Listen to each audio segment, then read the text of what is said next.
મનીષા ટેમ્પા. જય સચ્ચિદાનંદ.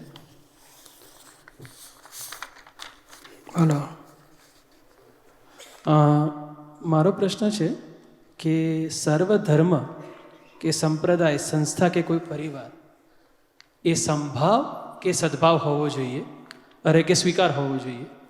અને એમાં મેં થોડાક 4-5 મુદ્દા હું બોલું, તમે જવાબ આપો એના પહેલાં. મેં વિચાર્યું છે એ વસ્તુ કે પાત અને ધ્યેય બંને એક અલગ અલગ વસ્તુ છે. એક પાથ હોઈ શકે સંપ્રદાય, પણ બધાના ધ્યેય ખરેખર જોવા તો કોઈમાં મોક્ષ હોય, કે કોઈમાં અલગ અલગ હોય, કે કોઈમાં માનવ બનવાનું છે માણસે, કે એને ધર્મની ખબર જ નથી કોઈને, પણ આપણે એને કહીએ કે એ સારો માણસ છે.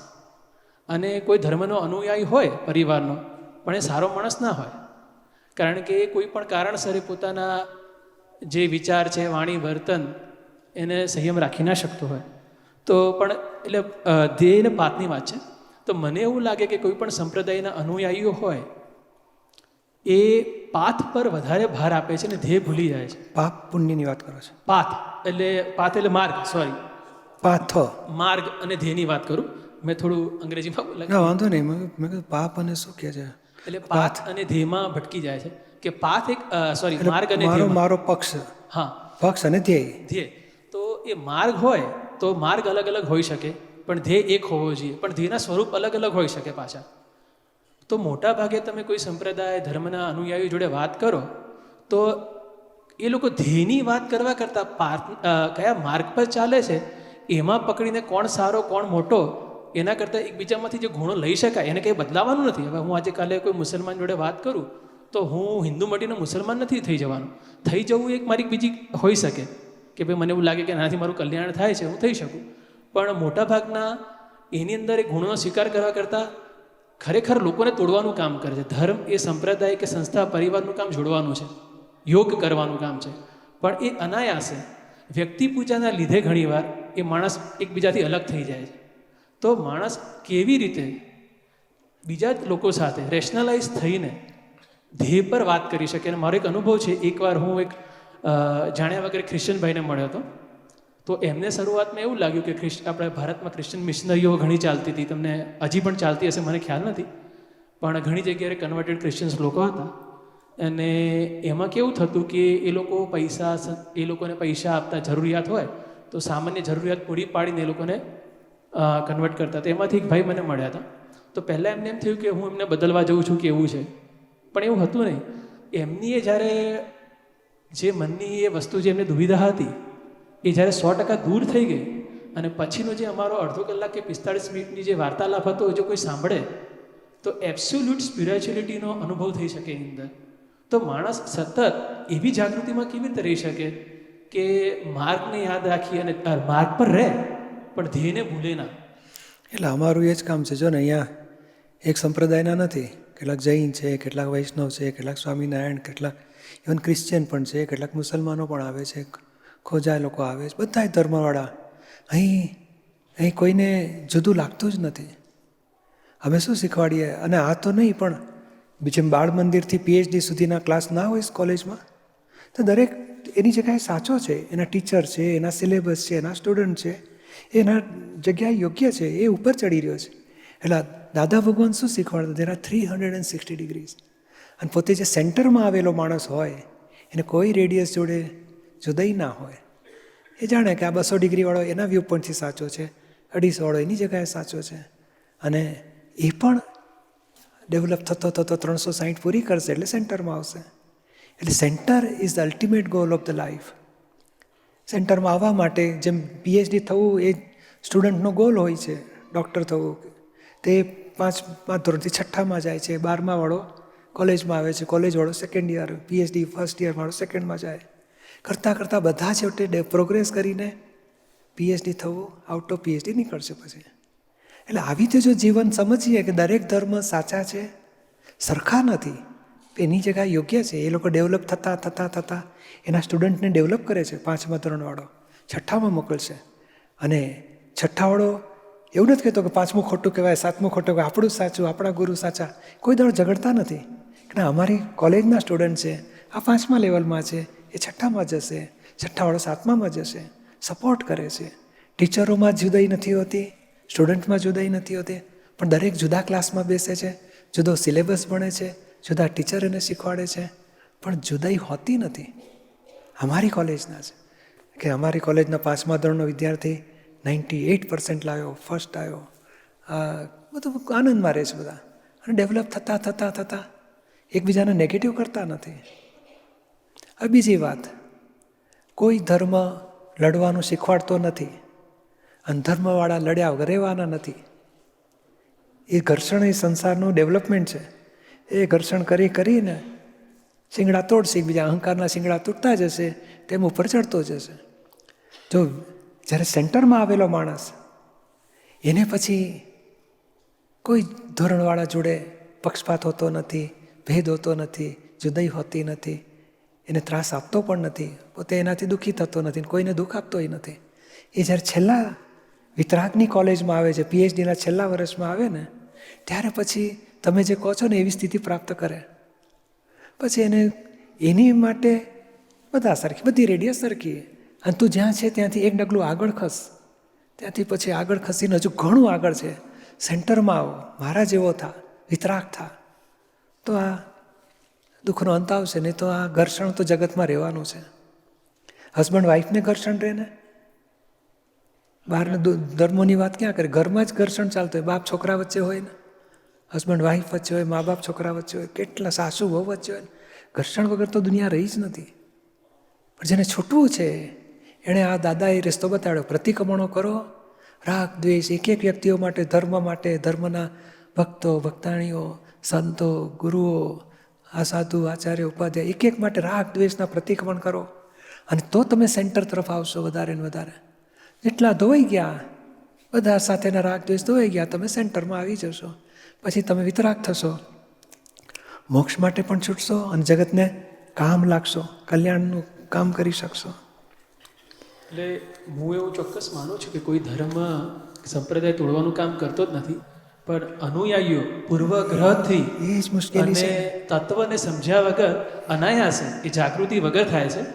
પણ આમાં કોની જવાબદારી? સ્ટુડન્ટની જવાબદારી કહેવાય કે ટીચરની વાત નથી ટીચરની વાત કહેવાય? અમે એવું સમજીએ ટીચરની ભૂલ છે. ટીચરે એવું શીખવાડવું જોઈએ, એક પણ સ્ટુડન્ટ કોઈ સાથે અથડામણ ના કરે, ડખોડખલ ના કરે, કોઈ જોડે ભેદ ના પાડે, કોઈને નીચા ના ગણે, કોઈને ત્રાસ ના આપે. એ ટીચરની જવાબદારી આવે છે. સ્ટુડન્ટ તો બિચારો ભણવા જ આવ્યો છે ને, તમે શીખવાડો એવું શીખશે. એટલે અમે દાદા શું કે તમને મારી વાત નથી સમજાતી, એ અમારી ભૂલ છે, અમે નથી સમજાવી શકતા, અમારી કચા છે. બાકી તમારી ભૂલ અમે કોઈ દાવ કાઢીએ નહીં. સ્ટુડન્ટની ભૂલ દાદા નહોતા કાઢતા, અમને એવું શીખવાડ્યું હતું. કોઈ સ્ટુડન્ટની ભૂલ નહીં કાઢવાની, ટીચરની ભૂલ કાઢવી. એટલે શું? ભૂલ કાઢવા માટે નહીં, ભૂલ ખલાસ કરો.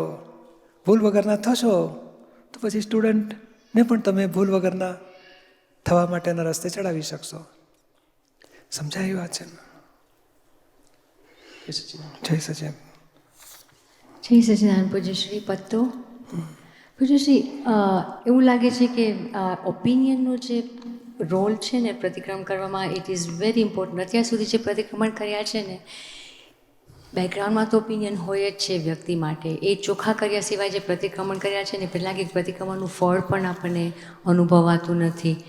અને એસ્પેશલી આપણી જે ચીકણી ફાઇલો છે એની માટે તો that is the first page કે અમે બધું ક્લિયર થઈ જાય. તો જરાક આપ હમણાં રિસન્ટલી એક એવો એક્સપિરિયન્સ થયો કે ફાઇલ 2 સાથે જ્યારે આર્ગ્યુમેન્ટ્સને થયા ને, ત્યારે એકદમ બેઝ લેવલમાં ખરેખર જ નિર્દોષ છે, અને એ પોતે પણ કર્મને આધીન આ બધું નીકળે છે, વાણી નીકળે છે. અને એમાં જ્યારે પત્તુ તરફથી જે આ ક્લેરિટી હતી ને, અવેરનેસ હતી ને, તો એમાં એટલું બ્યુટિફુલ એક્સપિરિયન્સ થયો કે એકબીજાની સામે પણ આમ તાંતોએ ના રહ્યો ને તરત જ નોર્મલ કન્વર્સેશન ચાલુ થઈ ગયું. એક માટે ડિસએગ્રીમેન્ટ હતી, પહેલાં તો એનો જરાક તાંતો રહ્યા કરે, પણ એના ઉપર લાગ્યું કે જ્યારે પત્તુ વાત કરે, એનું ઓપિનિયન કહેવા જાય, એનો પોતાનો મત કહેવા જાય, ત્યારે એની પાછળ આ બધા ઓપિનિયન્સ હોય કે બચ્ચુનું આવું છે, આવું છે, આવું છે, અને એના ફિલ્ટર થ્રુ બધું જે કહેવામાં આવે છે ને, ત્યારે એને ટચ નથી થતું કે આપણા શબ્દ પણ વાગે છે એને.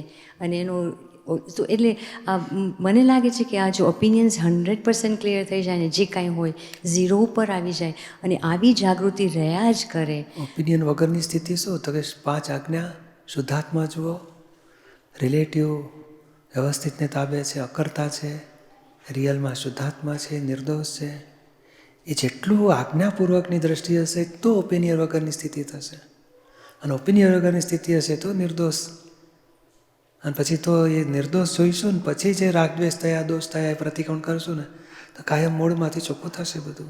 તો જે ઓપિનિયન્સ પડી ગયા છે પૂજ્યશ્રી, જ્ઞાન તો બધું આપણને શબ્દમાં આવી જ ગયો છે કે ખરેખર નિર્દોષ છે, પણ એને પછી ડીપર લેવલમાં ઉતારવા માટે કે આપણી 100% અંદર કન્વિક્શન હોય, પણ જ્યાં સુધી ઓલા પાછલા ઓપિનિયન પડી ગયા છે ને એને હવે કેવી રીતના સાફ કરવાના? એ જ લેવાનું જ ને વળી કે શુદ્ધાત્મા ભગવાન તમને મેં જૂઠા માન્યા, માફી માગું છું. તમે જૂઠા છો અભિપ્રાય આપે એ ખોટું કહેવાય. પ્રકૃતિનો ભરેલો માલ નીકળે એમાં અભિપ્રાય અપાય નહીં. ક્ષણે ક્ષણે બદલનારી પ્રકૃતિ, એમાં મેં અભિપ્રાય આપ્યા જૂઠો છે, આવો છે, માફી માગું છું. હવે ક્યારેય નહીં આપો એવો નિશ્ચય કરું છું. તમે તો જુદા જ છો, જૂઠા અને સાચા બેવની બહાર છો, શુદ્ધાત્મા છો. અને ચંદુ જૂઠો માન્યો એ માફી માગું છું, હવે નહીં આપો અભિપ્રાય. સંજોગો સાથ બન્યું છે, ડિસ્ચાર્જ માલ છે એનો. એટલે એક્ઝેક્ટ ગોઠવીને પછી ફિટ થઈ ગયું. પછી બીજી વખત ચંદુ ભેગો થાય જૂઠો તો કે ના ભરેલો માલ શું નીકળે છે જોવું છે, મારે કોઈ અભિપ્રાય રાખવા નથી. શુદ્ધાત્મા તરીકે ગુનેગાર નથી, પ્રકૃતિ ભરેલો માલ નીકળે છે માટે ગુનેગાર નથી.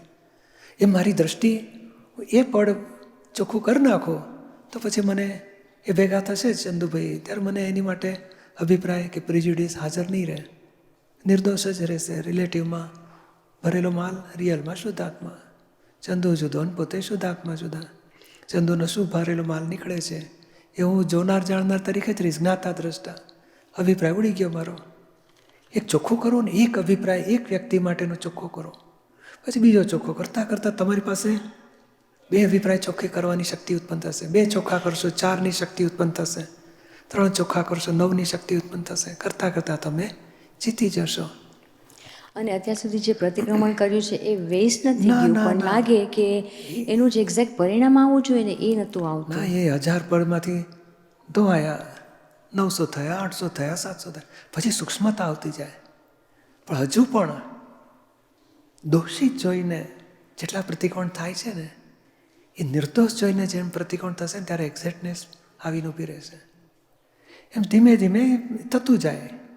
આપણા આ જેમ ઊંઘમાં માણસ હોય ને પછી ધીમે ધીમે જાગે ને એમાં દ્રષ્ટિ ખુલતી જાય છે, અને એક્ઝેક્ટનેસ આવશે ને ત્યારે એક્ઝેક્ટ પ્રતિકોણ થશે અને પછી વિતરાગ થવાશે. એટલે એ ધીમે ધીમે સ્ટેપિંગ જ છે. આ આવશે જ, આનું આગળનું સ્ટેશન એ આવશે આપણને. જો એક સ્વાદ આવ્યો ને, એક વખત ફાઇલ 2 નજીક હસબન્ડ વાઈફ વચ્ચે પણ અભિપ્રાય વગરની એક ક્ષણો ગઈ, પ્રતિક્રમણો ચોખ્ખા થયા અને કોઈ ભેદ ના રહ્યો, તાંતો ના રહ્યો, એવો અનુભવ થયો ને. એવો 100માંથી 1-2 વખત થાય એ અનુભવ બીજી વખત થશે. એમ કરતાં કરતાં સર્વાંશ થઈને ઊભો રહેશે અનુભવ. પછી એક તમે સૂક્ષ્મ ને સ્થૂળ સૂક્ષ્મ ને સૂક્ષ્મતર પ્રતિક્રમણ વિશે જરાક ક્લેરિટી આપશો? બહુ ઊંડા ઉતરવાની જરૂર નહીં. સ્થૂળ અથડામણ એટલે શું? સ્થૂળને સૂક્ષ્મ પકડો ને, વાતોચીતો કરી જેમ તેમ બોલી નાખો, એ સ્થૂળ પછી છણકા મારે, ચીડી જાય, મોઢા ચડેલા હોય, રીસાય, આડાઈ કરે.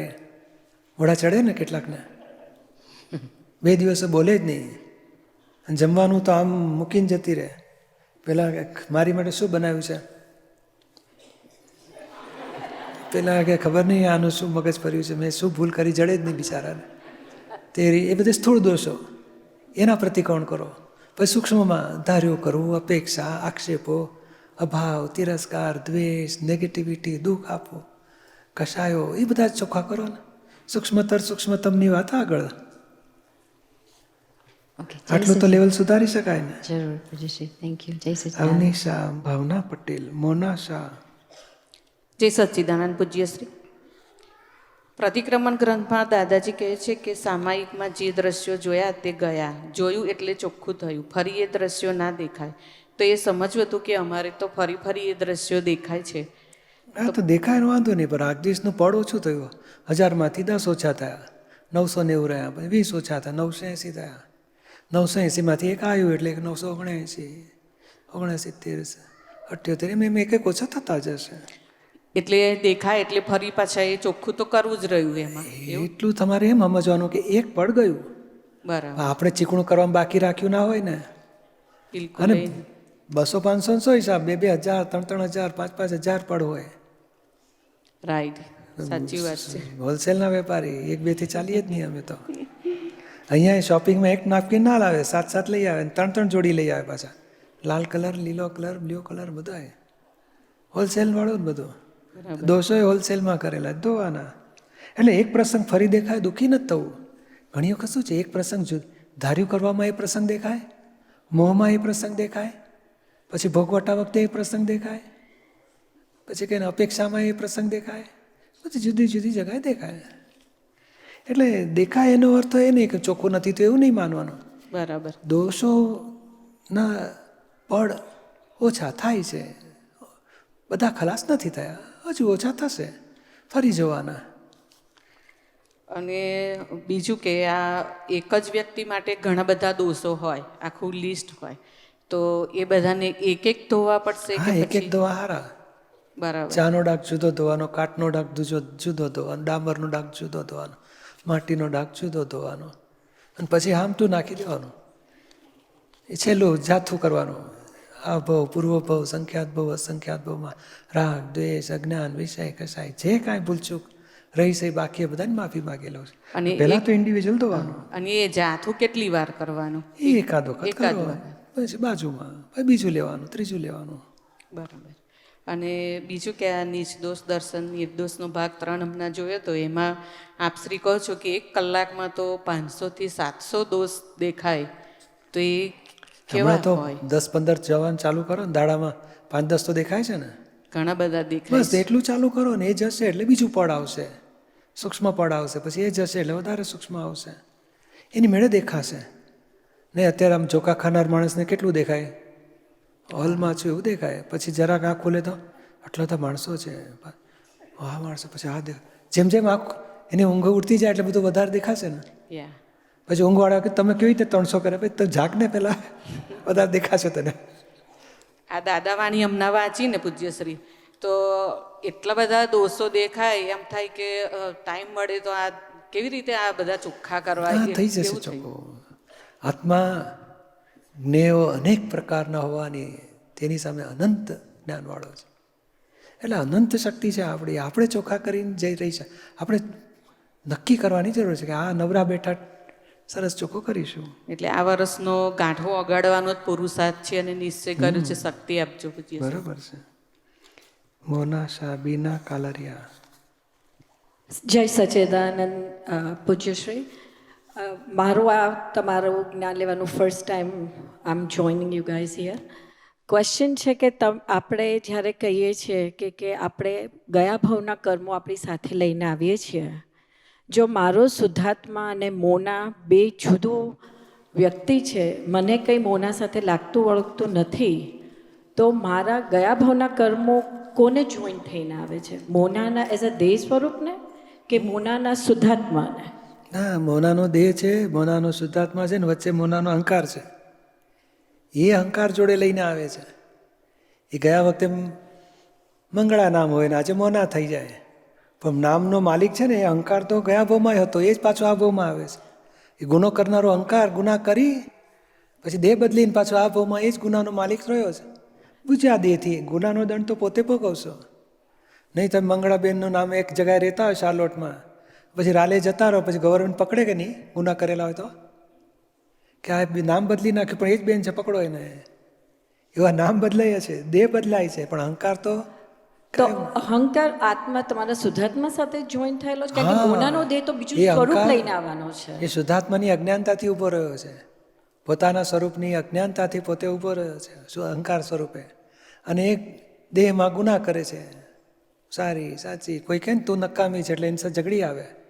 ઝઘડો એણે ચંદુ સાથે કર્યો હોય મંગળાએ, તો બીજા ભાવમાં ચંદુભાઈ મગનભાઈ થાય ને મંગળા મોના થાય, તે મગનભાઈ મોના સાથે ઝઘડે પાછા. કેમ તો કે ગયા ભાવનો હિસાબ બાકી, તે વેર વાળે બરોબર. આપણે મેં તમને કાંઈ કર્યું નથી, બેન બોલશો ને વચ્ચે મગજ મારી નહીં કર, તું આવી છે તેવી છે, એટલે શું બગાડ્યું? ગયા ભાવનો હિસાબ વસૂલ કરે. દેહ બદલાઈ ગયા, નામ બદલાઈ ગયા, પણ અહંકાર એ ગુનો કર્યો ને એ અહંકાર દોડ ભોગવશે. તો તમારો અહંકાર તમારા દેહનો ભસ્મીભૂત થાય છે ત્યારે જતો નથી બેસિકલી. એ અહંકાર રાગદ્વેષથી ઊભો રહ્યો છે. દેહના સાથે અને દેહના સંબંધોવાળા સાથે રાગદ્વેષ અહંકાર કરે છે. એ અહંકારને આપણે શીખવાડીએ હવે તું ધોઈ નાખ બધો. એટલે આ દીપક દેહ જુદો છે ને દીપક અહંકાર. હું કહું દીપક તું ધોઈને દીપકનો અહંકાર ધોઈ નાખશે. એની બુદ્ધિ અહંકાર ભેગા મળીને પ્રતિક્રમણ કરશે અને પછી ધોઈ નાખશે ને. વિતરાગ થયો જે વ્યક્તિઓ સાથે, પછી દેહ એ વ્યક્તિનો હોય આ વ્યક્તિનો હોય. પછી મારે એટલે દીપકને દુઃખ નહીં રહે પછી એ વ્યક્તિ તરફથી, અથવા એ વ્યક્તિને દીપક તરફથી દુઃખ નહીં રહે, કારણ રાગદ્વેષ ધોઈ નાખ્યા એને. એટલે રાગદ્વેષથી બંધાયેલા છીએ વ્યક્તિઓ સાથે. રાગદ્વેષ ધોઈ જશે, વ્યક્તિઓથી મુક્ત થઈ જઈશું. સમજાયું ને? અને બીજો પ્રશ્ન છે મારા હસબન્ડનો છે, જે અમે ઘણી વખત ડિસ્કસ કરતા હોઈએ છીએ કે આપણે કહીએ છીએ કે આત્મા તત્વ છે, અવિનાશી તત્વ છે. તો આત્માનો જન્મ જો જ્યારે થયો હોય તો આત્મા should have been in a very pure form. તો આત્માને આપણે કર્મોની ઝંઝાળમાં નાખીએ છીએ શું કામ? સૌથી પહેલાં આપણે નાખનાર કોણ વળી? આ તો સાયન્ટિફિક સર્કમસ્ટન્શિયલ એવિડન્સથી બની ગયું છે. કોઈએ નાખ્યા નથી. જેમ 1000 વોટનો બલ્બ હોય ને, ફૂલ અજવાળું છે, તો એની પર એક ચાદર મૂકી, કોઈ બીજી ચાદર ઉડીને આવી, ત્રીજી આવી, 100-150 ચાદર નાખી દો તો અજવાળું બહાર આવે? ના. તો એ આત્મા અજવાળા સ્વરૂપે બગડ્યો જ નથી. એક ઇન્દ્રિયમાં હતો એની પહેલાંય બગડ્યો નથી, ફક્ત એની પર આવરણો આવી ગયા છે. હવે આવરણો ખસે છે અથડામણમાં, તે થોડું અજવાળું આવે તો એક ઇન્દ્રિય રૂપે જ્ઞાન પ્રગટ થાય છે. મય તો સર્વાંશ છે. જે સિદ્ધ ભગવાન મહાવીર ભગવાન જેવો, મોક્ષે ગયા સિદ્ધ ભગવાન જેવો જ આત્મા આપણી મય છે. આવરણ બધા ઢંકાઈ ગયા છે, એ થોડું ખુલે છે. એટલે ટૂંકમાં શબ્દ શું છે તો કે કમ્પ્લીટ આવરણવાળો આત્મા છે, અને કમ્પ્લીટ નિરાવરણ આત્મા થાય ત્યારે મોક્ષે જાય છે. સંસાર એટલે શું? આવરણો તોડતા તૂટતા અથડાતા આવરણો તૂટતા. આત્મા બગડ્યો નથી. એણે આવરણ ખસેડવા માટે મહેનતે નથી કરવાની. એને આ પર આવરણો આવ્યા છે અને પછી સંજોગો જ ધક્કા મારીને આવરણ તોડે છે અને પોતાનું અજવાળું પ્રગટ થતું જાય છે. એ નિરાવરણ થશે. છેવટે જ્ઞાની ભેગા થાય તે રહ્યું સયું આવરણે ખાલી કરી નાખે, નિરાવરણ થાય એટલે આત્મા મોક્ષે જતું રહે. એટલે આત્મા પહેલેથી બગડ્યો નથી, બગડશે નહીં, શુદ્ધ હતો છે ને રહે છે. ફક્ત આ સંજોગો, જેમ તમે નહીં અહીંયા ફોગ એટલો બધો વધી ગયો હોય, આપણે ગાડી સરસ છે, આંખો સરસ છે, સરસ ચલાવી રહ્યા છે, વાઇપરથી સાફ કરે, પણ ફોગ અને એકદમ બધું થાય તો બોલો એક્સિડન્ટ થઈ જાય ખરો? જી. તો કેમ તમે દેખાય આંધળા છો? નથી દેખતા? અરે બધું દેખાય છે, પણ આ ફોગમાં 3 ફૂટનું આગળ દેખાતું નથી કે છે. બોલો થઈ શકે ને? એવા સંજોગો ભ્રમણા ઊભી કરે છે અને સંજોગો અથડામણો લાવે છે. પછી જેમ જેમ એ પોતાનું જ્ઞાન પ્રગટ થતું જાય છે, નિરાવરણ થતું જાય છે ને, એટલે સમજી જાય છે કે અથડામણનું કારણ શું છે, અથડામણમાં ન આવવાનું રહસ્ય કેવી રીતે નીકળી જવાનું, સોલ્યુશન કેવી રીતે, એ બધું જડતું જાય ને પછી ધીમે ધીમે અજવાળું વધતું જાય એટલે નવા ગુના બંધ કરી નાખે, અને નવા ગુના ના થાય એટલે મોક્ષે જતો રહે. પછી જય સચ્ચિદાનંદ. જય સચ્ચિદાનંદ. જય સચ્ચિદાનંદ પૂજ્યશ્રી. આ દાદાવાણીમાં દાદાજી ઘણી બધી રીત બતાવે છે પ્રતિક્રમણ કરવાની. એમાં એક પેજ 13 ઉપર કહે છે કે જ્ઞાનીની આજ્ઞા લઈને પ્રતિક્રમણ કરો તો તેનો પ્રભાવ વધારે શુદ્ધ કરવામાં વધારે પડે છે. તો જ્ઞાનીની આજ્ઞા 5 આજ્ઞાની વાત કરે છે કે બીજી તમારા આશીર્વાદ લેવા જોઈએ એના માટે? એ કેવું છે, આજે આપણે આ સામાયિકની વિધિ કરાવીએ છીએ ને ત્યારે આશીર્વાદ મળી જ જાય છે. પછી ઘણી વખત પછી એ તો ઔરંગાબાદમાં દાદા કરાવતા હતા સ્પેશિયલ. એ બધા હોય મહાત્માઓ પછી કે ચાલો આજે સ્પેશિયલ વિધિ કરીએ, બધાને પગે લાગીને એકબીજાને માફી માગો. તે ઘણા ખરા સ્વાધ્યાયીઓ હોય, કુટુંબીઓ હોય, મહાત્મા જુદા જુદા ગામના મહાત્મા પછી એકબીજાને પગે લાગીને તીદાર દાદા સ્પેશિયલ વિધિ કરતા. પછી આવી કોક દાડો એક વખત વિષયના દોષો ઉપર સ્પેશિયલ પહેલી વખત કરાવી હતી, જ્યારે એક બાજુ બકરી ઈદ હતી કંઈક અને એક બાજુ મહાવીર જયંતિ હતી. એક જ દિવસે બે કંઈ ભેગું થતું હતું. મુસલમાનો અને આ બાજુ અહિંસાવાળા પૂજારી અને આ બાજુ નોનવેજ ખાવાવાળા બે ભેગા થઈ ગયા એક જ દિવસે. દાદા કે આજે આપણે પ્રતિક્રમણ કરો આખી જિંદગીના, નાનપણથી અત્યારે. અને તે દાદાએ આગલે દાડે વાત કરી હતી કે સવારે 4 થી 6 ઘેરે બેસીને કરવાના હતા. પણ જે દાદાએ વિધિ કરી તે લોકોને ચાલુ થઈ ગયું તો બંધ જ ના થાય. 2 કલાક સુધી જ કરવાના હતા, 4 થી 6 સવારે. પછી 7 વાગ્યા આખો દાડો, બીજે દાડે ત્રીજે દાડે ચાલ્યા જ કરે, નોન સ્ટોપ ભૂલાવ દેખાયા કરે. દાદા કેટલાક તો દાદા બંધ જ નથી, તું કંઈક કરો. તો પછી વિધિ કરી દાદા બંધ કરવા માટે. પણ એવું એ સ્પેશિયલ આજ્ઞા આવું, એટલે આપણે આજે સરસ વિધિ કરીએ ત્યારે આશીર્વાદ મળે જ છે. સરસ કરજો. અને તમે ઇન્ડિયામાં લાઈવ જોતા હોય અને અમે અહીંયા આગળ સાંભળતા હોય વિધિ, તો બી એનો પ્રભાવ તો પડે હા, જ ને. પડે. અહીં તો વિધિ બધું એમ ફોનમાંથી કેમેરામાં સીધી વિધિ તમને પહોંચાડી દઈએ છે. અચ્છા, અને પછી એ જ એપિસોડ અમે મિસ કર્યો હોય ને પાછળથી વિડીયોમાં જોતા હોય તો બી એવો ભાવ તો કરાય ને કે અમને આશીર્વાદ મળ્યા છે. અને કરાય, કરજો ને. અચ્છા, બીજું આપણે મળેલા છીએ, જોયેલા છીએ, સાંભળેલા છે પ્રત્યક્ષ, એ બધું લાઈવ જેટલું ફાયદો મળશે, પણ જેટલું રૂબરૂ હોય તો ઉત્તમ છે. પછી સેકન્ડરી લાઈવ અને થર્ડ પછી ઓનલાઈન. પણ કામ કરશે, જબરજસ્ત કામ કરશે, કારણ દ્રષ્ટિ બદલાયેલી છે અને પ્રત્યક્ષ મળેલા છીએ આપણે. બરાબર. આગળ તમે એક બેનને કીધું કે એકના એક બધું દેખાયા કરે સામાયિકમાં, અને જેવી રીતે રાગના છે તોય એ જ દેખાય છે, માનના હોય તો એ જ દેખાય છે. પણ જેમ જેમ આપણે સામાયિકમાં જોઈએ છે પછી એનો એ આપણને આમ દખ નથી કરતું. જોવાય છે ખરા, એ જ દેખાય છે, પણ એનું દુઃખ નથી થતું. હા, તો કંઈ નહીં, દુઃખ નથી કરવાનું. એ ધોવાઈ ગયા, રસ રહ્યો નહીં, ફોટા પડે ને પછી તરત ખસી જાય, ટકે જ નહીં. તો પછી ધોવાઈ ગયો, સમજવાનું. તો આગળ વધવા માટે આપણે પછી બીજા હોય ને એ બીજું ના દેખાતું, તો એ કંઈ દેખાયા કરે. નહીં, કંઈ નહીં. આપણે શુદ્ધાત્મા જુઓ, નિર્દોષ જુઓ. પછી બીજા પ્રસંગો યાદ કરજો.